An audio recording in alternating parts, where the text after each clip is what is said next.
মুসলমান তারাই যারা ফজরের ওয়াক্তে সালাত আদায় করে, মুসলিম তারাই যারা 5 ওয়াক্ত সালাত আদায় করে, মুসলিম তারাই যারা 5 ওয়াক্ত সালাত আদায় করে। যারা 5 ওয়াক্ত সালাত আদায় করে না তারা মুসলমান নয়। কোন মায়ের বেটা বলুক যে আমি মুসলমানের বাচ্চা 5 ওয়াক্ত সালাত আদায় করি না, বলুক, বুকে থাপ্পড় দিয়ে বলুক যে কত ক্ষমতা আছে। বলে না কেন কোন মায়ের বেটা? বলে না কেন? বললে যে ক্ষমতা লাগবে, বলতে ক্ষমতা লাগবে যে আমি মুসলমানের বাচ্চা। আল্লাহ নবী বলছেন যে সালাত আদায় করে সে মুসলিম, যে সালাত আদায় করে সে কাফের, সে কাফের, সে কাফের, সে কাফের। দেখি কেউ কোন মায়ের বেটা ফতোয়াকে উল্টে ধরে। ফতোয়া কিয়ামত পর্যন্ত এইভাবে থাকবে, কেউ উল্টে ধরার ক্ষমতা পাবে না। দেখি কত ক্ষমতা আছে। যে সালাত আদায় করে সে কাফের, এ কথাই চূড়ান্ত, এ কথাই ঠিক।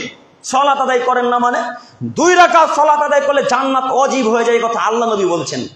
2 রাকাত সালাত আদায় করলে জান্নাত ওয়াজিব হয়ে যায়, এই কথা আল্লাহ নবী বলছেন। 2 রাকাত সালাত আদায় করলে জান্নাত ওয়াজিব হয়ে যায়। কই 2 রাকাত সালাত আদায় করতে কতক্ষণ লাগে? 2 রাকাত সালাত আদায় করতে খুব জোর তো 5 থেকে 6 মিনিট লাগে, খুব জোর তো। কেন আপনি 2 রাকাত সালাত আদায় করতে পারেন না?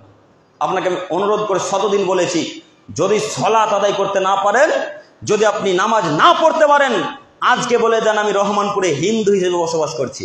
বলে দেন, আপনার আব্বাকে বলেন, আব্বা আমার আধার কার্ডে হিন্দুর নাম লিখবেন, আজকে খ্রিস্টানদের নাম লিখবেন, ইহুদিদের নাম লিখবেন, সাঁওতালদের নাম লিখবেন।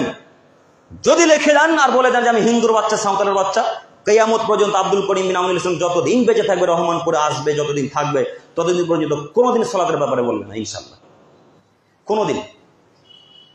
আজকে আবার বলে গেলাম, কথা নতুন নয়, কথা সেই দিন থেকে চলে আসছে। পালন করেন না কেন? নিজেকে মানুষ মনে করেন না তাই। আবারও শুনুন, আল্লাহ তাআলা বলছেন, এবার আল্লাহ বলছেন, যারা সালাত আদায় করে না তারা অশিক্ষিত মানুষ, যারা সালাত আদায় করে না তারা নোংরা মানুষ, যারা সালাত আদায় করে না তারা নিকৃষ্ট মানুষ। এর থেকে আল্লাহ কি খারাপ বলবে গো? কি করে খারাপ বলবে আল্লাহ? আল্লাহ এর থেকে কি খারাপ কথা বলবে যে যারা সালাত আদায় করে না তারা নোংরা মানুষ?